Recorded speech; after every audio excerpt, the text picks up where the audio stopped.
የቴዲ አፍሮ አዲሱ መርከብ የሚለው ዜማ ለኔ ጉልህ የቃል ስህተት የተፈጸመበት ነው። ለምን ተፈጸመ? ቴዲ አፍሮ ይህንን ስህተት አውቆ ወይስ ተሳስቶ ወደሚለው እንመጣለን። የቃሉን የመጀመሪያውን ስህተት ልንገራችሁ። መርከብ የመሐለቁ ጫፍ ባይሰራ ረግቶ እንዳይቆም ሁሉ ከአንድ ስፍራ ይላል። መርከብ ላይ መሐለቅ የሚባል ነገር የለም። መርከብ ላይ ያለው መልህቅ ነው። ስለዚህ መልህቅን ለምን በመሐለቅ ቀየረው? መጨረሻ ላይ ነግራችኋለሁ። አስገራሚው ጥበብ የዚህ ዘፈን እሱ ጋር ነው። ከዛ በፊት ግን ዘፈኑን በደንብ ከሰማችሁት አንድ አሳዛኝ ወንድ አሳዛኝ አባወራ ታያላችሁ።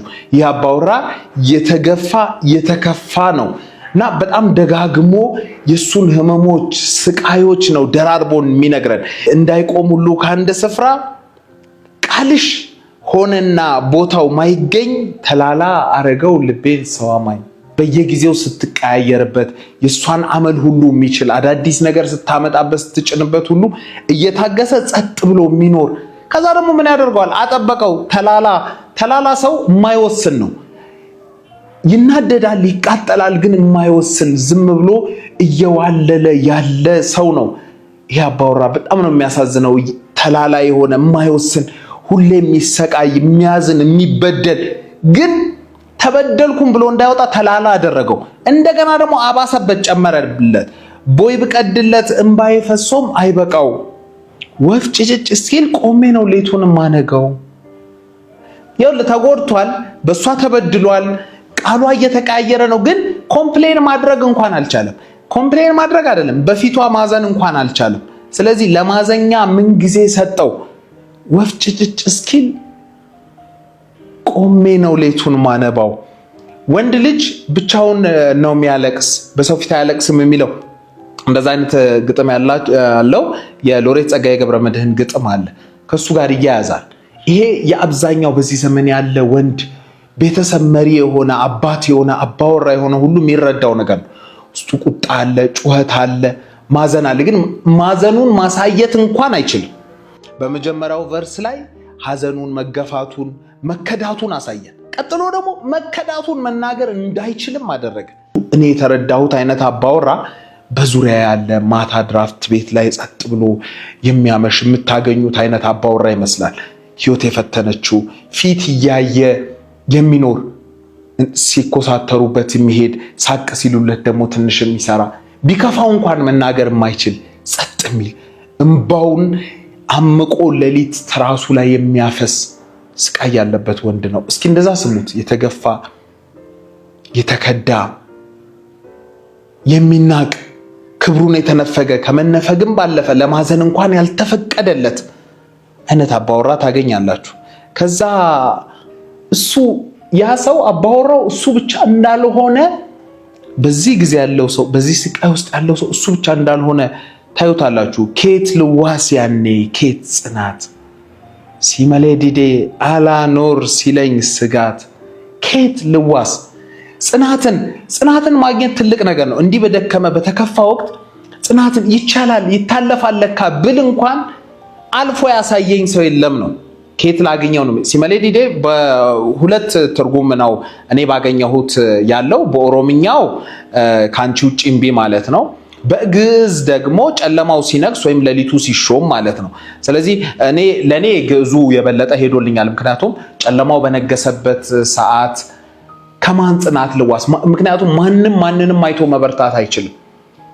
እኔ ያለንበትን ጊዜ ይመስለኛል አንዱ አንዱን አይዞህ ማለት የማይችልበት የተከፋበት ሁሉም አቅም ያጣበት ነው። ከማን ልዋስ ይላል። ከዛ የሲቃ ድምጽ ነው የሚለው የሲቃ ድምጽ ነው የምትሰሙት።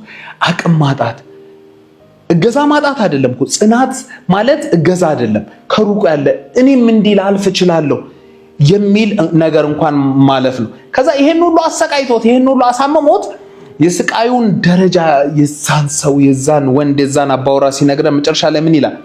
ምስኪኑ ልቤ ባንቺ